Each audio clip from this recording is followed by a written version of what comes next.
ওই জাবের রাদিয়াল্লাহু তাআলা আনহু আমার নবীরে প্রশ্ন করে, নবী গো, আল্লাহ সর্বপ্রথম কি সৃষ্টি করেছেন? আমার নবী কইয়া, জাবের, ইন্নাল্লাহ তাআলা খালাকা কাবলাল আশিয়া'i নূরা নাবিয়িকা মিন নূরিহি, আল্লাহ সর্বপ্রথম তার হাবিবের নূর মুবারক সৃষ্টি করেছেন। নবী বলে, যাবে যখন আল্লাহ আমারে নূর মুবারক বানাইছে, ওয়ালাম ইয়াকুন ফি যালিকাল ওয়াক্তি লাউহুন, ওই সময়ের মধ্যে লৌহ নাই, ওয়ালা সামাউন আসমান নাই, ওয়ালা আরদুন জমিন নাই, ওয়ালা মালাকুন ফেরেশতা নাই, ওয়ালা ইনসুন মানুষ নাই, ওয়ালা জিন্নুন জিন নাই। আমার নবী কইছে ওয়ালা আরদুন জমিনে নাই। যখন মাটি নাই, পানি নাই, তখন আমার আল্লাহ আমারে নূর মুবারক বানাইছে। যখন মাটির অস্তিত্ব নাই, নবীরে মাটি দিয়ে বানাইছে। কোথায় থেকে পাইলা?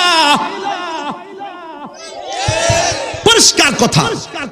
এখন তুমি যদি কোরআনের ভাষার শব্দ দিয়ে মানুষ প্রমাণ করতে চাও, তাহলে জিবরাইল আলাইহিস সালাম আমার নবীর কাছে আয়েশা বলছে, মাল ঈমান, ঈমান কি? ওয়ামাল ইহসান, ইহসান কি? ওয়ামাল ইসলাম, ইসলাম কি? রাসূল জবাব দিবেন আর লোকটা চলে গেছে। এরপরে দেখেন নবীজি বলছে, এই লোকটা কেডা যে তিনটা প্রশ্ন করছিল? তখন সাহাবায়ে কেরাম বলতেছে, ইয়া রাসূলুল্লাহ, এটা তো হইলো আপনার সাহাবী দাহিয়াতুল কালবি।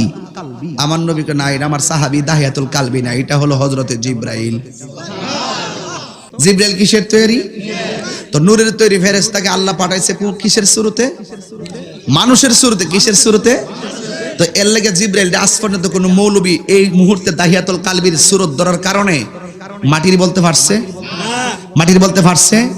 আচ্ছা, এগুলো একটা। দুই নম্বর হইল, ঈসা আলাইহিস সালামের আম্মা মরিয়ম আলাইহিস সালামের কাছে যখন জিবরাইল আসছে, ওই জিবরাইলকে আমার আল্লাহ তাআলা কোরআনের মধ্যে ওই মুহূর্তে বাশার শব্দ উল্লেখ করছেন।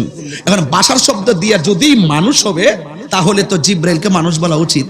আসলে কি বাশার শব্দের অর্থ কি মানুষ?